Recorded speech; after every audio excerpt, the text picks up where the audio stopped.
The Belfast-based IT firm Kainos has announced it's making 190 of its staff redundant. It currently employs about 3,000 people, most of them in Northern Ireland.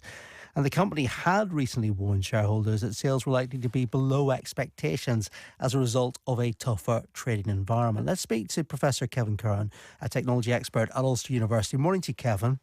Good morning, Chris. I mean, you take a look at Kainos, and we're used to doing very positive stories about Kainos. We're too used to talking about expansion about Kainos. Has this come as a bit of a surprise, or is this reflective of what's happening more generally?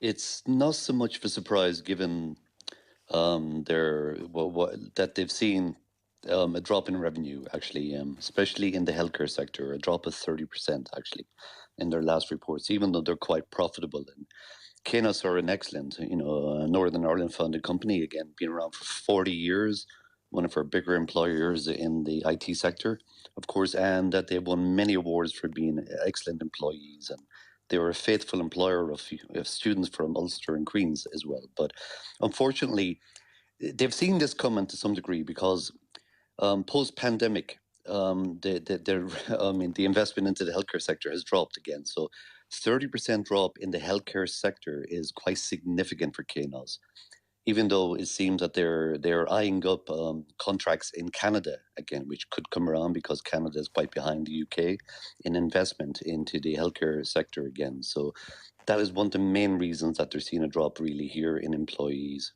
You make a real point about it being a very successful company. It is the only local company listed on the FTSE 250, but it is also a very, very competitive environment. And therefore, you wonder what it is needs to do to try to make sure that it still kind of competes on that level. It seems to be particularly concerned about clients delaying decisions on projects. What is going on there? Is that reflective of just a little bit of uncertainty at the moment about making investments?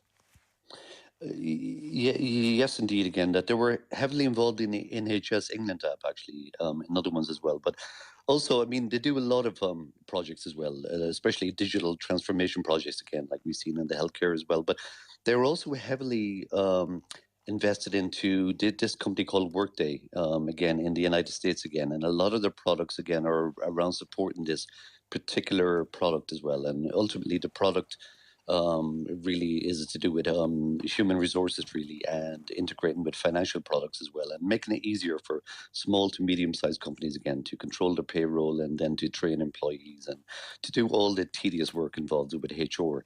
In that case, but they are heavily integrated. Again, a lot of the products rely on working with this large US-based company as well. So again, that they might, there is, of course, you cannot be, without you cannot there is competitors in this market especially as well, and of course that that they will be competing with other companies as well. And also again globally, that there are a lot of products as well, a lot of companies again are being hit by again the rise really in the last 18 months of generative AI again, which is doing in filling in a lot of tasks which were obviously done by humans as well. And there could be competition in that particular area as well, but only of course Kainos themselves will know exactly how much they're being hit by, or even how much they can do in cost savings as well, because this is seen as a cost saving exercise as well, because they are still profitable as well. But of course, any company would be looking at to be able to reduce cost in any way that they can. Yeah, I mean that's a really interesting point about just the idea of AI potentially sort of changing how jobs are done, or potentially even costing jobs. I mean, it's worth mentioning that Kainos has been given planning permission for this big 14-story, I think it is, city centre headquarters right beside us here, not far from where we're sitting on the Dublin Road. I mean, that is still a huge investment in terms of Belfast, isn't it? Oh, it is. It's a beautiful looking building as well, and of course that should be filled. Hopefully, again, hopefully they get over it. Hopefully, this is just a bump in the road, really, again, because the company again has so much skill in the sector as well. You build up something over 40 years as well, that you're in a place to be able to bid for large tenders overseas as well, because not every company will be, within their position again, and they have strong leadership as well. And of course, that we just hope that hopefully again that they will get more healthcare contracts as well, and hopefully again that they can do more work again, and of course more contracts of course with Workday. When you talk about leadership, that's an interesting point because we've seen the former chief executive Brendan Mooney come back to the firm only a matter of 12, 18 months after he decided he was going to leave Kainos and replace his successor. I mean, what's going on there in terms of leadership? Any signs of what that means for the company itself? It seems that he was really just taking a break. I mean, there is stress involved in managing any large company at that level, really, for such a long period again. So it seems he just stood down for a while and then seen that actually he had more energy than, maybe he got his batteries replenished as well and just came back into the role. And of course, he had done a great job up until he left, actually. So I mean, it's again, so that was welcomed by anyone who's actually knows anything about Kanos inside as well. So hopefully, again, that he will be in a position again to strengthen the company. Just finally, Kevin, we're talking a lot about the US on the programme this morning. We're talking a lot about Donald Trump as the country increasingly turns to look inwards at business and think about, just how much money it's giving to the rest of the world. That's certainly what seems to be on Donald Trump's mind at the moment. That idea of other companies getting business from America, does it still feel like an open playing field, or do you have any concerns about the way that Donald Trump is speaking, that it could impact on those contracts that the likes of Kainos might be looking for? There are especially concerns in the South, again, given the rise of the right wing government in the United States under Trump.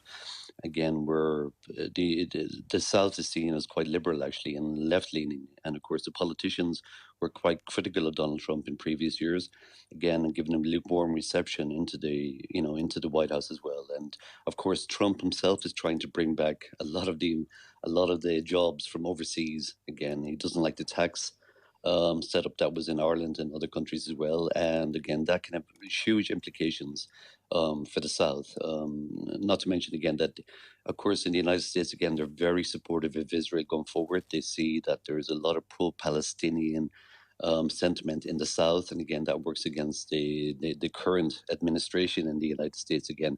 And that could come back to bite. That's Of course, fascinating, Ireland. though, the idea that politics could potentially affect business in that kind of extreme way, particularly in the Republic. Very much, but again, a lot the IT giants, the Facebooks, the Googles, the Oracles, again, and Apple, of course, have a huge presence in Cork. But the IT giants are based in Dublin again, and they control a lot of the compliance again, a lot of the regulations for Europe again, and a lot of that was obviously brought in by the ID investment, inward investment. But of course, a lot of this is politics again, and the United States again are really coming down on their enemies, and it remains to be seen how they see the Irish government again, and a lot of that investment could actually disappear. A lot of these companies, again, Facebook and Oracle are Jewish founded. Again, that those companies could whip out their employees back overseas again, because if they see that there is just that the alignment of the Irish government and the sentiment in the South is not in line with what we know is a right wing government in the United States. Fascinating to watch. Professor Kevin Curran from Ulster University, thank you very much.